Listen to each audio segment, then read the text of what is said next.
afternoon, everyone. It's really great to be back talking to the KA membership. There's lots of familiar faces here, which is lovely, and also some new faces. So welcome to the new faces who haven't really seen Chris or I before. As many of you know, Chris and I work together as partners at Epigenetics, where we formulate products, we research products, we formulate products, design and test products, all by using kinesiology. Really, muscle testing is a complete way of life for us, a sort of daily, if not hourly event. So yeah, everything's put together by muscle testing. So also another part of an important part of our work with epigenetics is practitioner education. So if anybody has any issues that they want to learn more about, please do let us know. Drop by the trade stand and let us know what kind of things you want to hear about. So today, the way I'd like to do the session is to go through a few slides and then demonstrate. We've got a beautiful model in Claire. Claire's going to be the model today, and demonstrate. And then for you to have a go at testing. Now you should have a test kit on your table along with the manual. So the tests are very straightforward. So that we're just going to have a few minutes to test each other really. Because obviously, we're restricted with time today, and I just want to make sure we get a whole complete talk with the conclusion at the end. So that's the way we want to run it today. At the end of the talk, we've got a raffle, so I hope you've all entered our raffle, win some good prizes. And just to let you know as well, we are filming this session for you so that, you'll be able to run through it again at your leisure if you've missed a bit or just want to recap. So you'll all have free access to that. So that should be helpful for you. And then at the end, we can do any questions that you might have. So today we're talking about SIBO, so small intestine bacterial overgrowth, which really a lot of research has gone into this recently, and it does appear to be the root cause of many chronic diseases that society faces today. So that's your test kit that I talked about, so we'll be going through that. Now, good old Hippocrates, who was born in 460 BC, told us all diseases begin in the gut. It's now disputed as to whether he said that at all, but anyway, whichever wise person said that is very good and still holds true today. But today we've got more sort of statistical, clinical evidence to back that up. Chris and I have been studying the work of William Davis. He's a cardiologist who's spent a lot of time researching the implications of the gut on cardiovascular diseases. And he tells us that SIBO affects more than 50% of the population. But sometimes, I think probably from our muscle testing of patients, it could possibly be higher than that. But in terms of diseases that it affects obesity. He cites that up to 88%, there's 88% prevalence of SIBO in cases of obesity, type 2 diabetes up to 60%, IBS up to 84%, non-alcoholic fatty liver disease up to 60%, autoimmune diseases up to 40% prevalence, and it also affects the cognition, so neurological conditions. He's found that 67% in Parkinson's disease, and there's a 5-fold increase in the risk of Alzheimer's disease and also risks of cognitive impairment. So it really affects the cardiovascular system and also the neurological system. So if we just briefly look at the leading causes of death in the UK, I've asterisked the ones that we're going to be looking at today. So number 1 is dementia and Alzheimer's, linked to SIBO. Number 2 is heart disease, linked to SIBO again. And down there at number 7 is diabetes, again linked to SIBO. So really sorting out this SIBO is going to be crucial for people's health going forward. So what really is SIBO? It's when you get an excessive number of bacteria that colonize your small intestine. Now this is an area in the gut which doesn't normally have a high level of microbes. So these bacteria that should really be in the colon ferment undigested food prematurely in the small intestine, so leading to all the IBS type symptoms: bloating, gas, abdominal pain, diarrhea, constipation. But emerging research, as I mentioned, has revealed it has much more far-reaching impact on overall systemic health.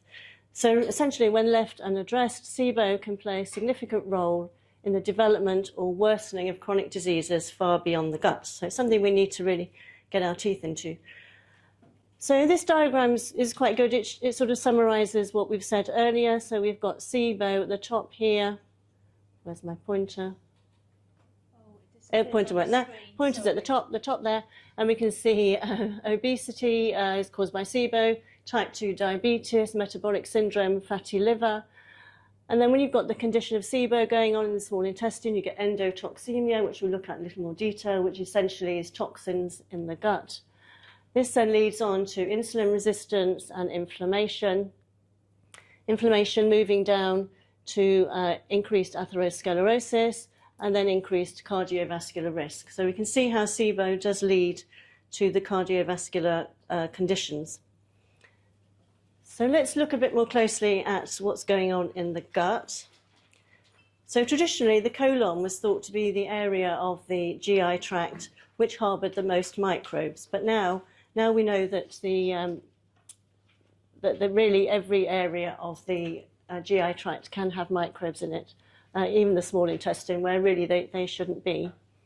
I don't know whether you can see there's on the diagram, there's the ICV here, so that's giving you really a bit of a clue, because we all know, we've all done the ICV course, I take it, the weekend course. So yes, it's very tied in with the ICV dysfunction.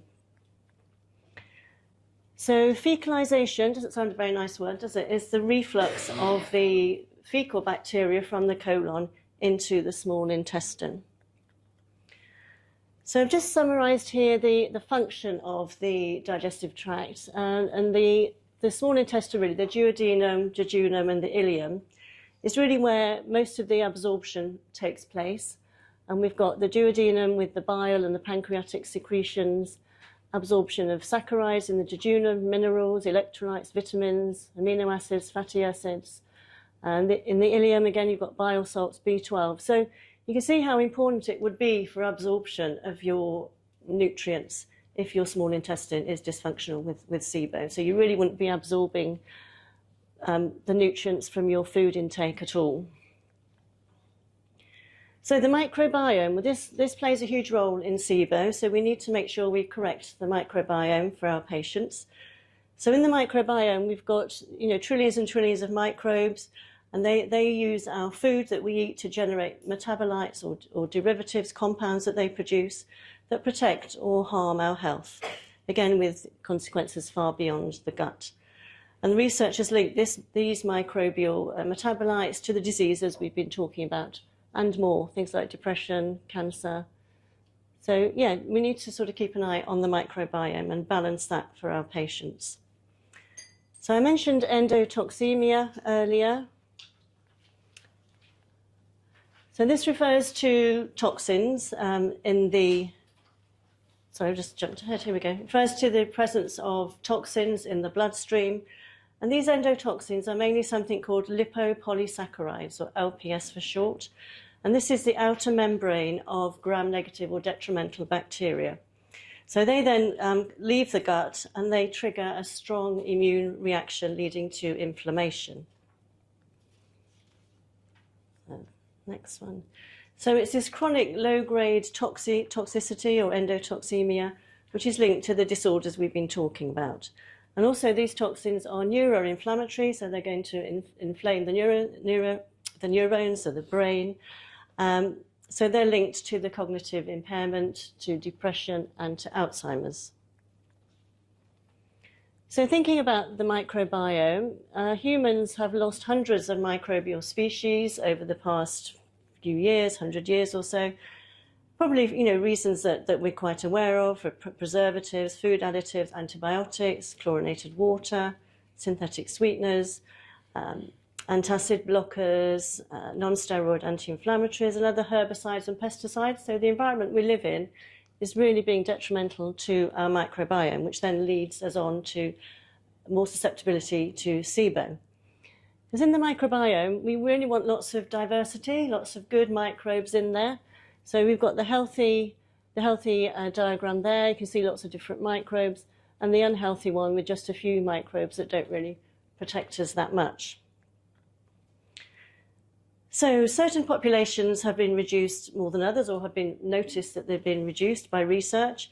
And this is a probiotic called Lactobacillus reuteri, Lactobacillus gazzeri, and Bifidobacteria infantis. So these are ones to look at for your patients to make sure that they've got a thriving, healthy microbiome. So these are the detrimental bacteria. You don't really need to go through all those, but they're sort of essentially proteobacteria that dominate the small intestine. So we want the good guys in there to battle it out in there. So I think this is a good diagram of leaky gut or intestinal permeability. I can just move over here a little bit. So we can see on this side we've got the intestinal epithelial cells, and they're all nicely, tightly packed together. So we can see the bloodstream perfectly clear. All you've got there is the red blood cells. If you move over to the leaky gut, we can see that the tight junctions have moved apart. So we've got gaps which allow endotoxemia into the bloodstream. So things like antimicrobial peptides, non-digested foods, these LPS, this lipopolysaccharides from the bad bacteria, toxins. So really this is a state of the blood when you've got a leaky gut and a SIBO.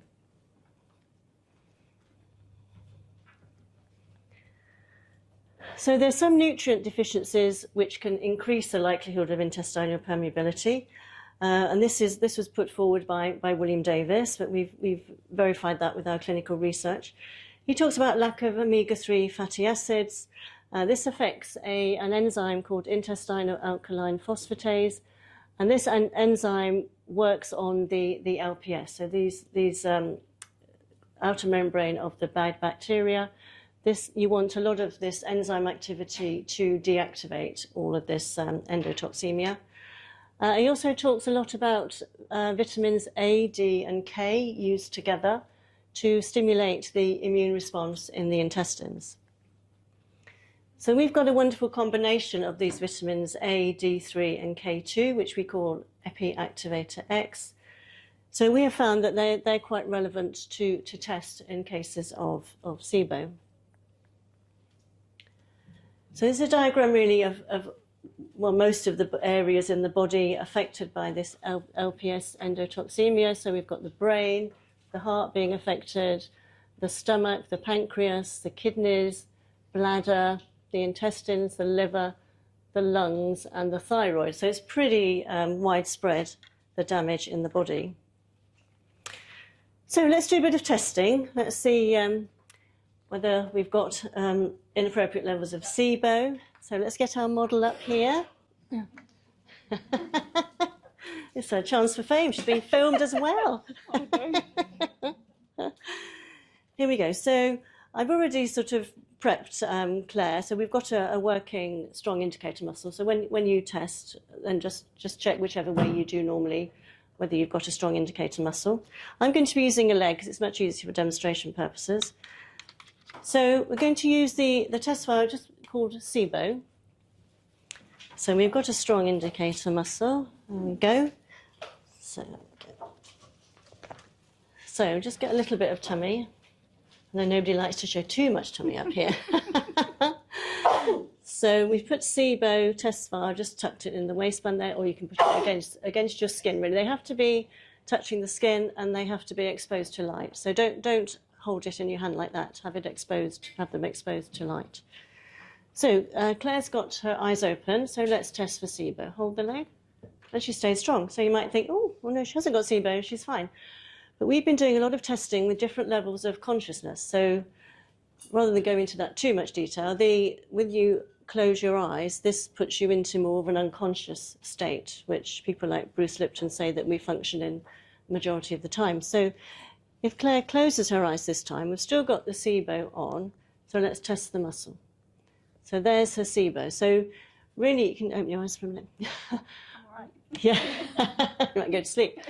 You do need to do that test because, we could be hiding a lot of issues. And you've seen, we've talked about the implications of untreated SIBO. So why don't we have a go testing each other? So obviously sitting down, use an anterior deltoid or stand up with a latissimus dorsi or whatever.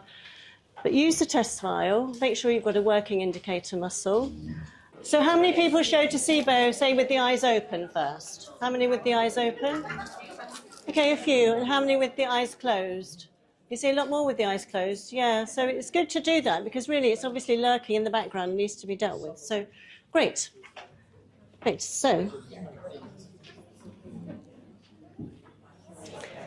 we've talked how SIBO leads on to type 2 diabetes. So initially SIBO leads to the start of blood sugar handling dysfunction, so insulin resistance. So insulin resistance is where insulin's ability to promote the glucose uptake is diminished, so you don't get the glucose entering the cell. So here we see a picture of a cell just to illustrate the role of insulin. We can see the insulin receptor up there and the insulin latching on to that receptor. And then the glucose channel opens if you look on this side. So insulin is the key that unlocks the glucose channel. So once the insulins are locked into the cell, then the glucose channel opens and you can get glucose to enter the cell, which is where it should be to give you energy. So obviously, you know, it's a short talk today, but I've just done a bit of a summary of what insulin does. So in the center there, we can see the insulin molecule, which is a very complicated molecule. Insulin allows cells to use glucose as energy. The pancreas produces insulin in response to spikes in blood sugar, so when you've eaten your lunch or whatever. Insulin acts as the key, which we saw in the diagram, to open cells for glucose to enter.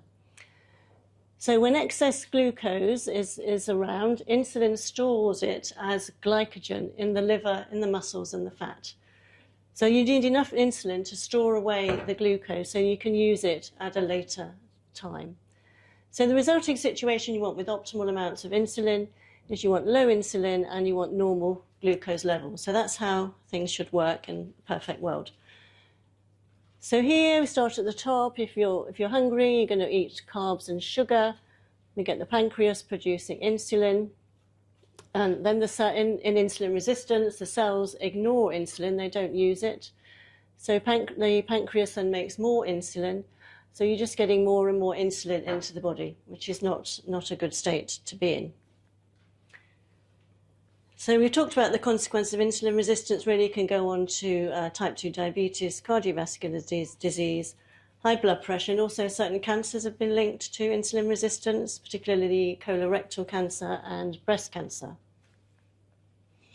So what's happening in insulin resistance? I've got a picture of the pancreas in the middle here. So in insulin resistance, cells do not respond properly to insulin. So the pancreas then produces more and more insulin.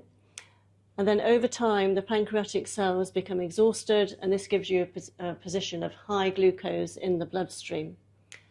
Glucose then fails to enter the cells, even though insulin is present. So then you end up with a position where you've got high glucose and high insulin. Also, the insulin receptor on the cell becomes far less responsive, and you can even get fewer number of insulin receptors. So how does SIBO, which we're talking about, lead on to insulin resistance? So we've got the chronic low-grade inflammation. We talked about the lipopolysaccharide, the outer membrane of the bad bacteria, passing into the bloodstream and triggering the immune system to cause inflammation. That inflammation then interferes with the insulin signaling and the receptors. Excuse me, we've seen the disruption of the gut barrier function in that diagram. We get altered short-chain fatty acids. Now, short-chain fatty acids are something really beneficial for the gut. They feed the colonocytes, so they maintain the health of the colon and the gut. And it's the good bacteria in your gut, in your microbiome, that help you to produce these short-chain fatty acids. And the one that we need most of really is butyrate. So in SIBO, you would have low levels of butyrate as well. In cases of SIBO, there's an impact on the hormones that regulate glucose. So GLP-1, glucagon-like peptide 1, there's been a lot of research and talk about this at the moment, and we're looking into it. So we're going to be doing products to help with that. And peptide YY, these are hormones that regulate your appetite. They regulate the amount of insulin. So they produce the amount of insulin when you need it. They stop the stomach from emptying too quickly, so you feel fuller for longer. So really, I think that's what all the hype is about, really, sort of being fuller for longer. So you eat less, your appetite is moderated, and your insulin secretion is regulated as well. But in SIBO, you get the opposite effect. So SIBO has an adverse effect on your appetite in a way. It can make you start to eat more. So you talked about the short-chain fatty acids, didn't we, in the gut, and needing butyrate. And a reduction in butyrate can impair the insulin sensitivity. So we need all those good bacteria in the gut to produce these short-chain fatty acids. We talked about the SIBO can disrupt the secretions of those hormones that regulate appetite. So this can lead to having a bigger appetite, to having hypoglycemia and reduced insulin sensitivity. So just remember that SIBO drives insulin resistance, and then that can go on to cause diabetes. So back to William Davis, who did this research on the gut and its implications for the cardiovascular system. He highlights the role of nutrient deficiencies and gut health. So he recommends vitamin D, he recommends magnesium, omega-3 and iodine, which you've got all in your kit there, and we'll test it on Claire going forward, along with pre and probiotics.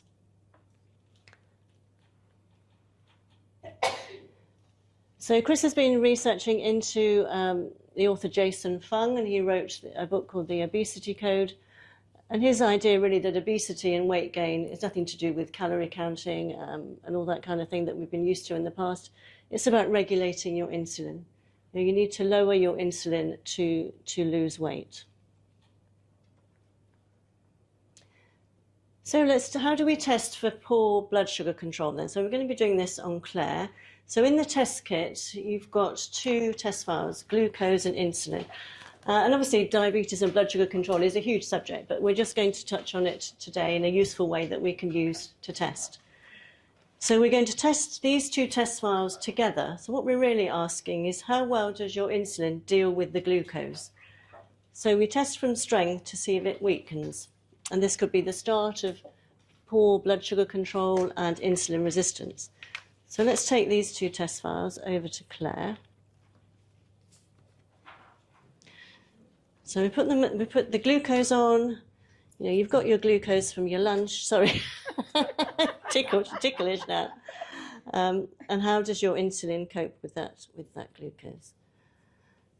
So we've got those on there. A bit of tickling going on, and hold the leg, and not well. So this could be the start of poor sugar control and insulin resistance, which obviously we're going to nip it in the bud and give her remedies to take, and she'll be fine. But you can see how, if this were left untreated, you could get on to much more chronic diseases.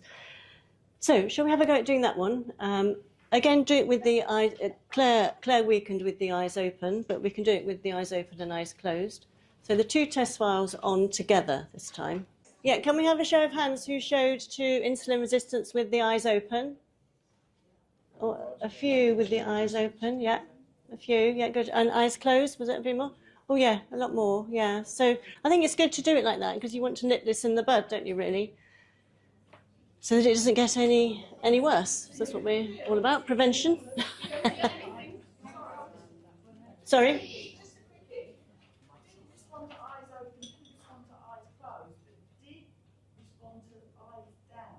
Okay, well that we have been using that before, so go with that. I didn't want to introduce too much today because we've only got 90 minutes, but yeah, I would still treat it, and whichever way you find it. Good, brilliant.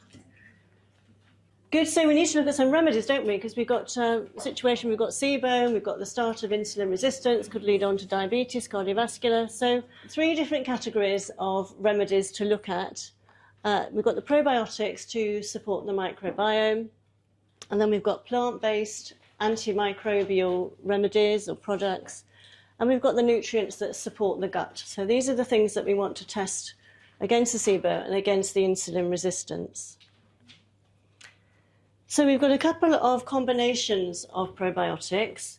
Got one called Epiflora SIBO, which we clinically researched on a lot of our patients. And the combination there is the L-reuteri, which I did mention earlier, L-gazery and B subtilis. That's the ones that are in the Epiflora SIBO. We then looked in a bit more detail. Oh yeah, I'm going to tell you about that later. So the first one in Epiflora SIBO is the L-reuteri. Now this has really become a very popular probiotic. I think there's a lot of research out there on it at the moment, so it's very, very popular.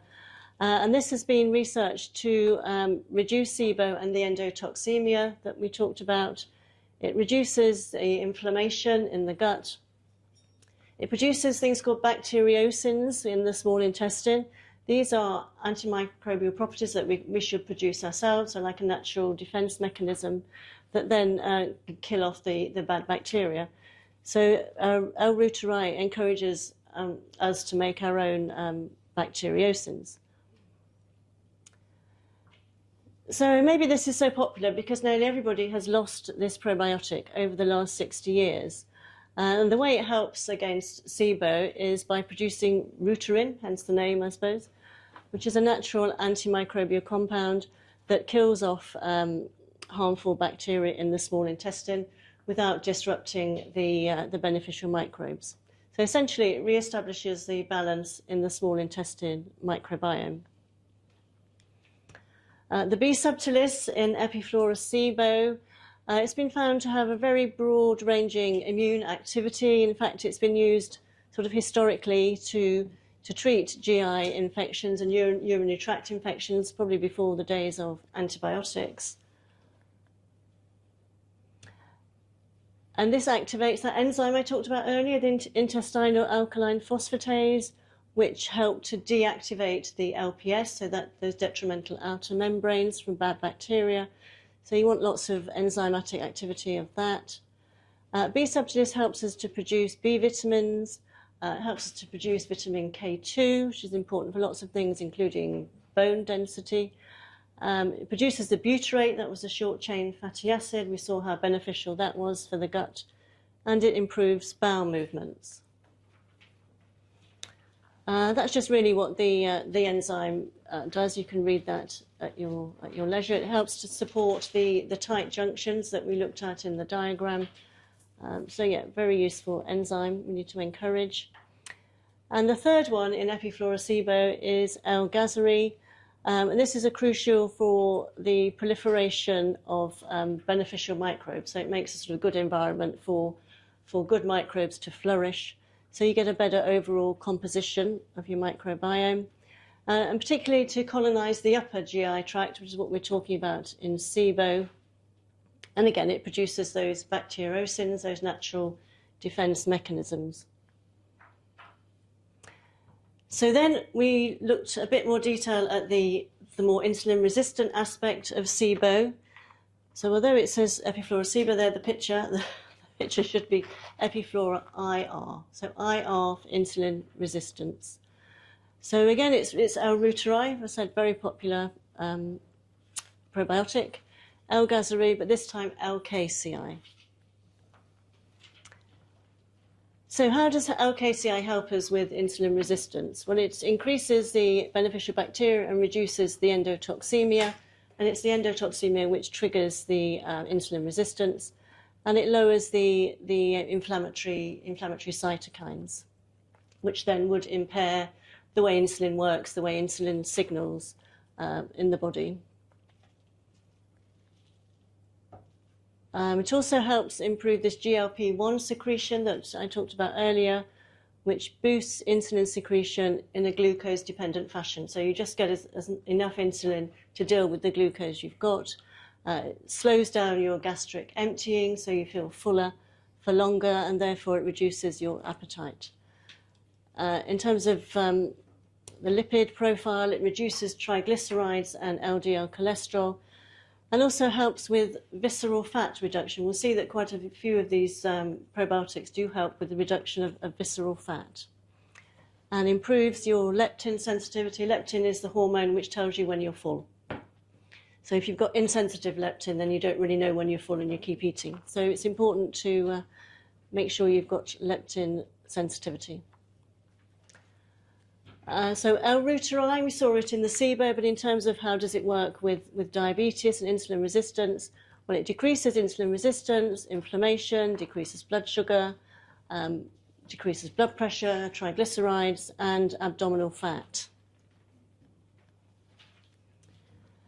So Algazari, which is in the Epiflora IR, reduces the LPS-producing bacteria, therefore reducing inflammation, which interferes with the insulin signaling.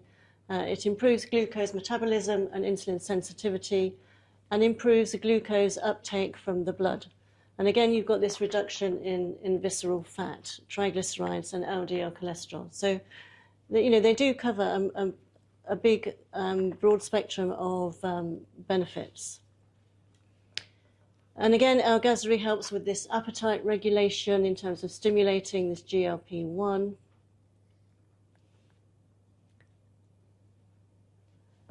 So L-reuteri, as I said earlier, is very popular at the moment.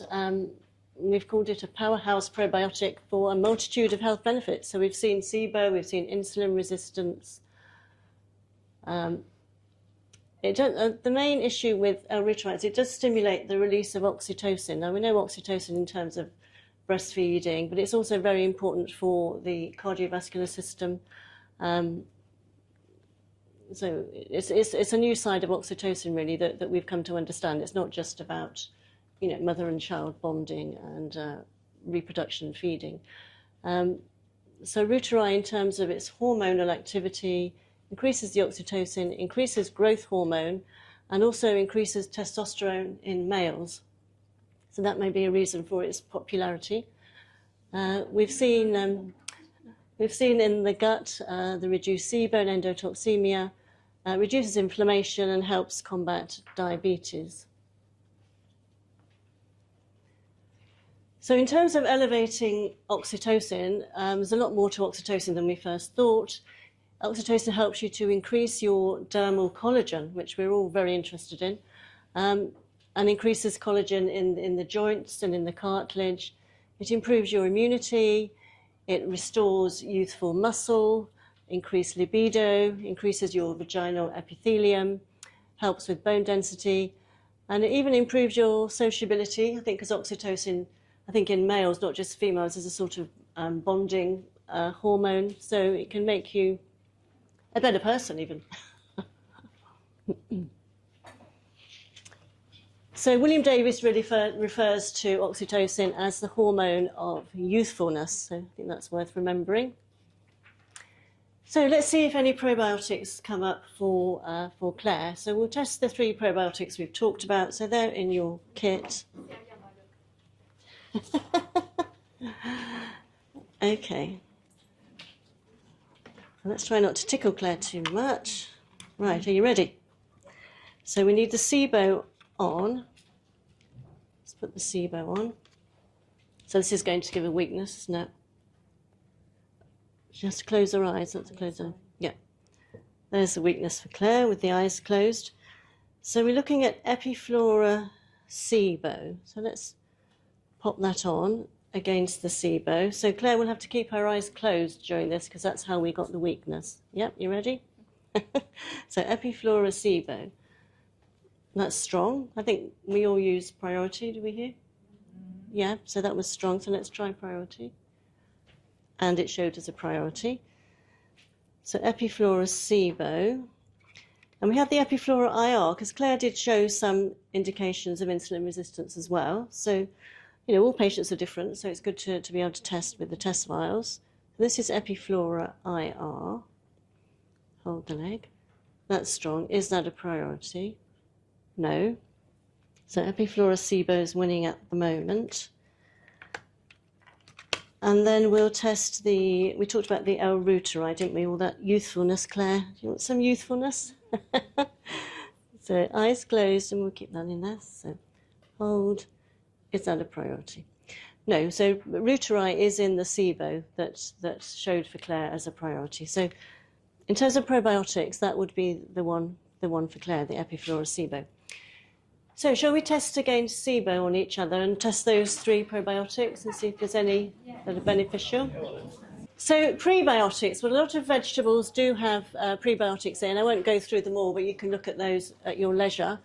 But really the most important prebiotics we found have been the chicory root. We do Jerusalem artichoke as well, but I think William Davis seemed to favour the chicory root, and in our clinical testing, since we've read his work, we do find that chicory root is the better prebiotic.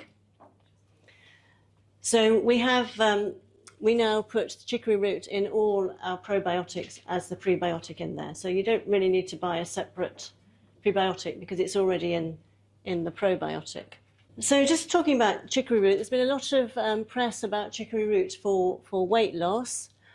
So just briefly to go through how chicory root does help with weight loss. We've got the appetite regulation by slowing down the gastric emptying. The release of these fullness or satiety hormones, this GLP-1 and the PYY, that makes you feel fuller. Again, it feeds the bacteria that produce the short-chain fatty acids and how important they were for the health of the gut, particularly the butyrate. It helps with fat storage. It can reduce fat accumulation. And it gives you better blood sugar and insulin response, which is really what we're talking about today. It slows down the absorption of carbs and lowers the energy crashes. So a study in the journal Obesity found that overweight adults who took inulin based on chicory root for 12 weeks lost more weight than a placebo cellulose fibre. And again, they saw improvements in the waist circumference and visceral fat levels.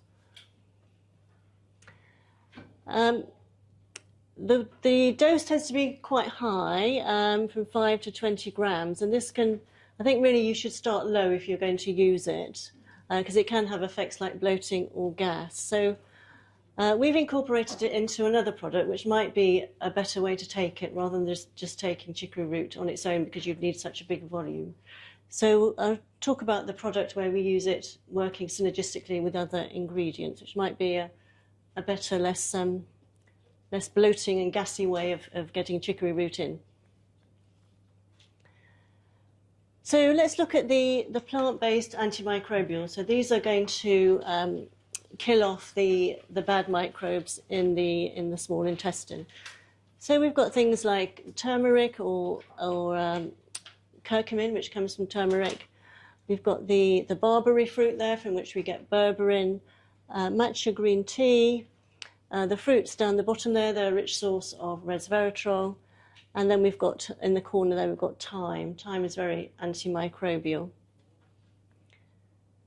So the products we've got, it's called AA formula, and it's a combination of the liposomal curcumin, liposomal resveratrol, and matcha green tea. Now it's called AA really because Chris was doing a lot of research on anti-aging factors. I think it's by Gregory, wasn't it? Gregory did a lot of research on anti-aging factors, and these were the substances that came up for every anti-aging factor that he identified. So we thought, oh great, let's put these together in a product, in a formula. And since then it's been very good for that, but we've also found it's really highly antimicrobial, so really worth checking in cases of SIBO. So how do these antimicrobial plant-based compounds work against the microbes? Well, they disrupt the cell membranes of the bacteria, so it makes them very unstable. It dysregulates or upsets the cell communication within the bacteria, so they're unable to fully produce toxins or make biofilms. It reduces the virulence factor, so again, reduces the amount of toxins they can produce, the amount of adhesion molecules that they can start to stick. That's reduced as well. And it reduces their enzyme activity so that they just can't really function as a bacteria. And it also blocks the enzymes that they need to replicate. So it has really a fourfold attack on microbes in the gut, these plant-based ingredients.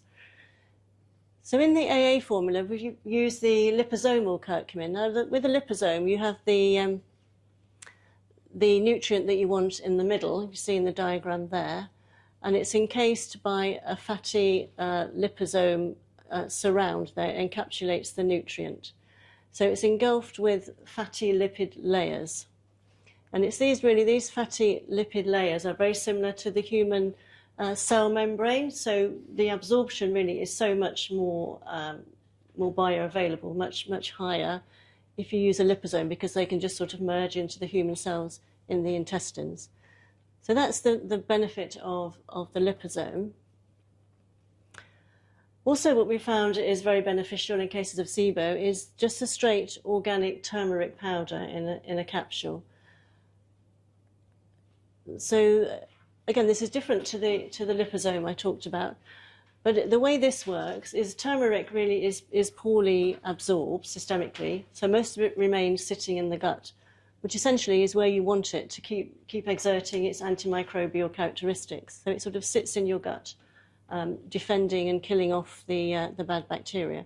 So sometimes people show to the straight turmeric rather than the liposomal curcumin. So it's good, with our patients to test both, really. We've had a SIBO formula for some time, which is coriander, lemon balm, and turmeric. So we've got that as a test vial. And we've got this new dual action defense combination, which is berberine and thyme together, working in harmony as an antimicrobial product. Just a warning about this one. I'd be careful about giving this to people who are on anticoagulant medication. I probably wouldn't give it to people on blood thinners or anticoagulant medication. But it's great for other people. But just be aware of that if your patient's taking that type of medication. So let's see if Claire needs any of these plant-based products. So for Claire, we're testing against the SIBO. So we put the SIBO in. I'm going to put it on now, Claire. No laughing and tickling. So remember, Claire weakened with the eyes closed, so she needs to close her eyes and keep her eyes closed. There we go. So let's try the AA formula. That was the combination of those three ingredients: liposomal curcumin, liposomal resveratrol, and matcha green tea. So let's pop that on for Claire. So this is the AA formula. Hold, that's strong, but is it a priority? No, not for Claire. So good, but not good enough. And then we've got the SIBO formula, which is the combination of the coriander, lemon balm, and turmeric. So, well, that's good. Is it a priority? No. And then we've got the organic turmeric capsule. So let's put that on. So hold the leg, that's strong. Is it a priority? Yeah, so that would be the one for Claire. We are just going to test the new one, the berberine and thyme, which is arriving imminently. So if you remember, with the turmeric capsule that Claire prefers is just the organic turmeric powder, the one that sort of sits. Okay, that's fine. The one that sort of sits in the intestine, exerting its antimicrobial benefits all the time. So berberine and thyme, we'll send you all a test file of that. It is a new product. So I'll send you a test file so you can test that with yourselves and your patients. But in the meantime, shall we test the three ones we've got? So just test the three. I know because I'm doing it in stages just so that I can talk about each one before we test. So just test against the SIBO, either eyes open, eyes closed, the three plant-based products. Nutrients for healthy. Let's look at some more nutrients that we can do to help with the gut, the blood sugar, and the cardiovascular system. So we've put together a collagen blend. I sort of alluded to this product where we've incorporated chicory root. Well, this is the product. It's called Epigenetics Complete Gut and Skin Repair. And it's an innovative product for radiant skin, excellent gut health, lean body profile, and optimal wellness. So we've combined all these things together in one powder. So there we go, as a powder and a sachet as well. You have sachets to refill your jar as well. So in here we've got collagen powder, we've got hyaluronic acid, which I think we all know is good for plumping up the skin. We've got the ever-popular L-reuteri probiotic, the chicory root, and the resveratrol. So this is going to work together synergistically, possibly better than just doing the chicory root on its own. Collagen being the most abundant protein in the body, making up all the structural components of the skin, of the GI tract, joints, connective tissue. So it's just absolutely everywhere in the body. So you can never get enough collagen. We talked about oxytocin. This has been linked to improved skin healing, reducing inflammation, and supporting collagen. And we talked about L-reuteri stimulating the production of oxytocin, which is also crucial for the cardiovascular system. So really, it benefits the gut and the whole body. In terms of also the collagen is in the gut, repairing the gut. So we've added resveratrol in there. Now, resveratrol inhibits an enzyme called collagenase, which breaks down collagen. So we don't really want too much of that. We don't want our collagen being broken down from within. So that's what the resveratrol is in there for. And then we've got the collagen peptide stimulating the collagen and elastin. And reuteri making you look absolutely youthful, your muscles as well, and ridding you of abdominal fat.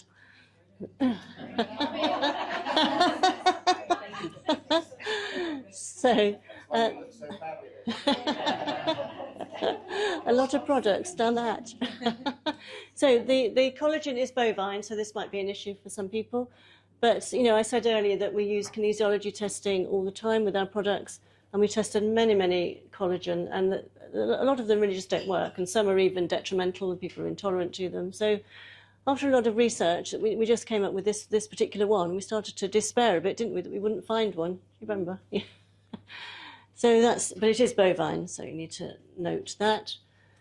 Hyaluronic acid, according to William Davis, is the best prebiotic. Now, you said chicory root as well, but now we've got hyaluronic acid as well.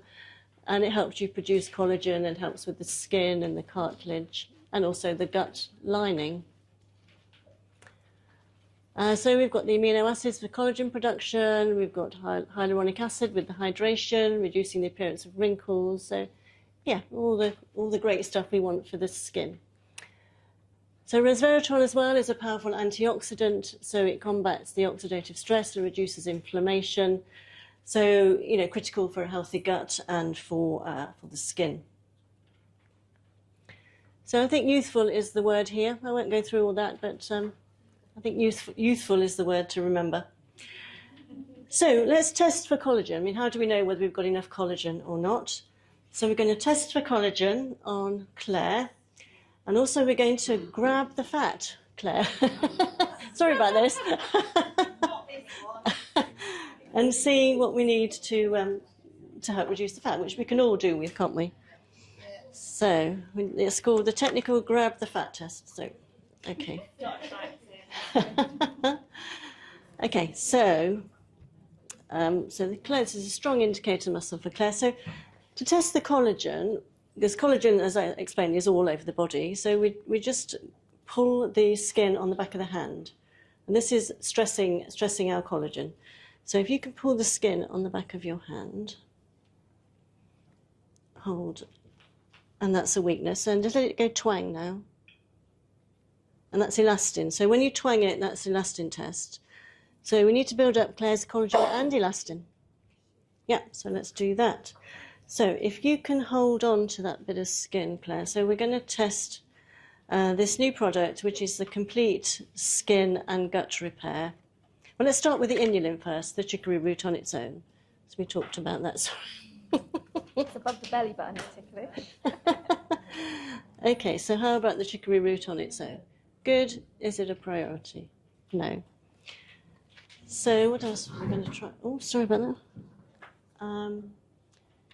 So the L-reuteri, we've talked about that as being able to reduce fat and produce oxytocin, which then goes on to produce and encourages us to produce collagen. So L-reuteri capsule is strong. Is it a priority? No. So how about the combination of them all? So the complete skin and gut repair powder. Let's pop that on. So hold the leg, That's strong and priority. Yeah, so that's she wants the combination rather than huge amounts of chicory root, which could lead to bloating and gas, which we don't want. No. So I think the combination synergistically works really well together. So we have forgotten to grab the fat one. So grab a bit of fat. There's hardly any fat here. But so, you grabbing some? I'll grab the Of the leg. There we go. So, chicory root again. Strong, but not a priority. And we did the rooterai capsule on its own, didn't we? Strong, not a priority. And then the complete gut and skin repair. Strong and a priority. So I think the combination, is probably better. But test them all. It may not be better for everybody, but it works really well together. So there we go. So, the twang. Yes, the twang. Yes. So if Claire holds the skin, that weakens, and then we'll do the complete gutted skin repair, which we found, didn't we, with that. And that's strong and a priority. And you have to be quick with this one because she's going to twang it. Twang. That weakens. Put the product on. Strong and priority. Yeah, so it does the collagen and the elastin. But, so shall we try that on each other? So I think we're going to get Chris up here now. So if you look at the slides, really, there's a lot. I've talked briefly about cardiovascular disease, the connection there, but you can read these at your leisure. How SIBO affects cardiovascular disease. We have looked at that one anyway. And also how SIBO affects cognitive decline as well. So if you can just read those at your leisure, any questions you can ask us or email. But really what we want to do now, we want to look at the structural involvement of the ICV. And Chris has also added into you all know how to do the ICV, so we're not going to teach you that, because you know that. But Chris has added in a few little techniques which really support the ICV testing and correction, really. Take a strong indicator muscle, push above your head, and then if you could touch on the ICV there. So just take a deep breath in, hold it and push, and you see she strengthens to inspiration. Breathe out, hold it out, and to expiration, which tends to indicate there's a cranial fault here. And the major cranial fault is the vagus nerve, which gets caught behind the in the jugular frame and behind the mastoid. Now the vagus nerve has three parts to it: the auricular, which supplies the ear, and then the ventral and the dorsal part. But each part, when it's out of balance, it shows up with the other parts. So in other words, if you get a problem at the top, you get a problem down the other end, and so on. So luckily, the tragus of the ear, which is this bit here, which you never, never, never pierce. It's not the lobe, so the tragus is this bit here. Can you see that on the slide? So if you touch the tragus of the ear, okay, this is on, we do the right side, push above it. Okay, and now you touch the tragus of the ear on the left side. Like that, or? With the pad of the finger. That's it. Okay. So you can see she goes weak on the left ear here. So that means we've got a problem possibly with the left vagus. So what we're going to do is get her to take a deep breath in. Okay, and push, which means it responds to inspiration. So it's an inspiration assist. So we're not going to do that quite yet. No. No. If you want to correct the valve first. Yes, so how we've been doing it, we've been correcting the ICV valve.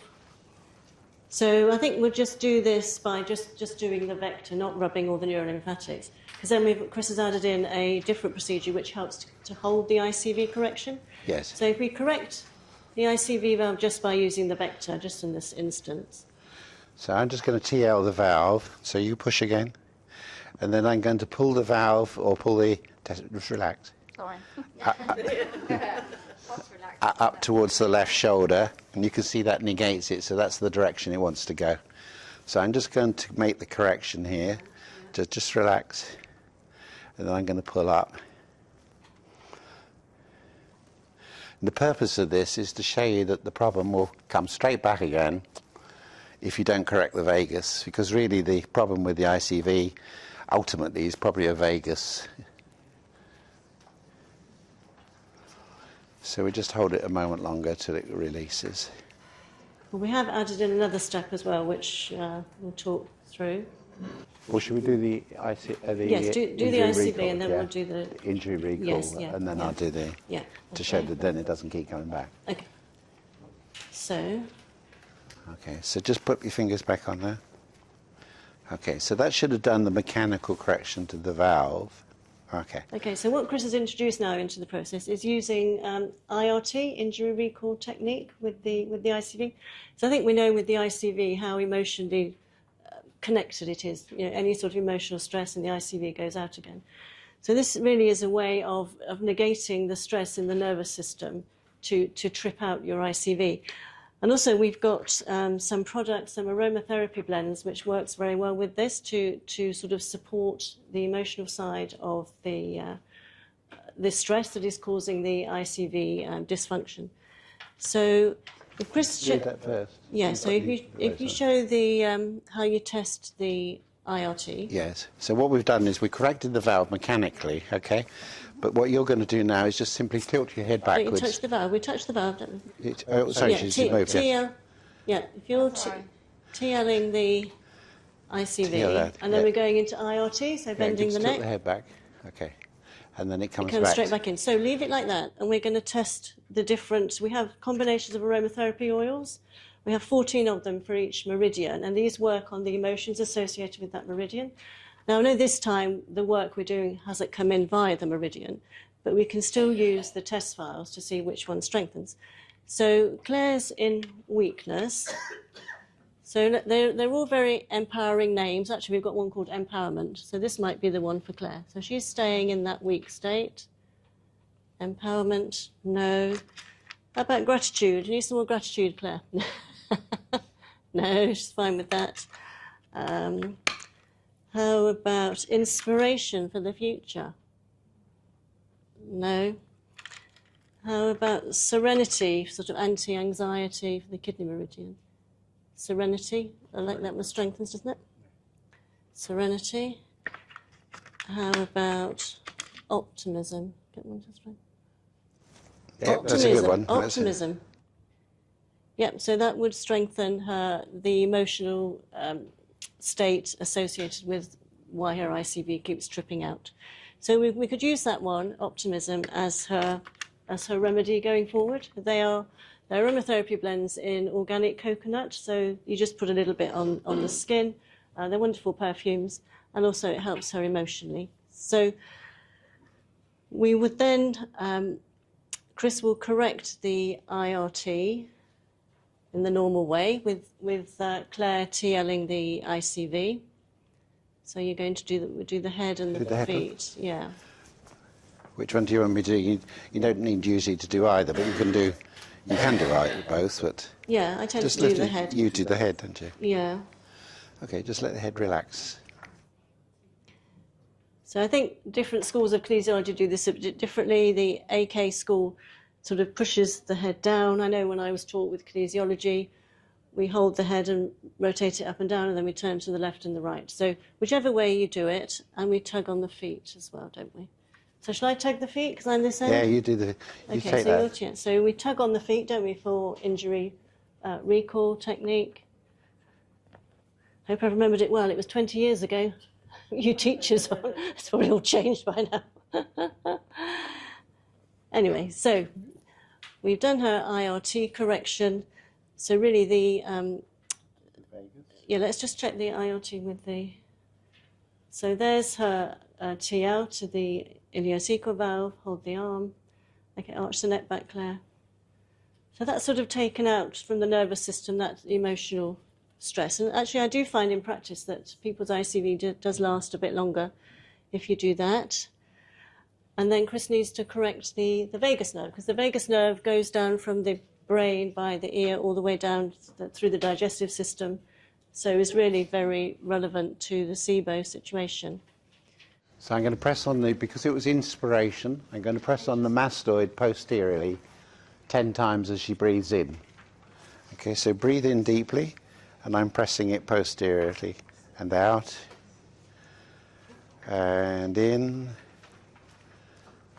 and out. And obviously I'm on the side that was the tragus TL. And out, in, and out,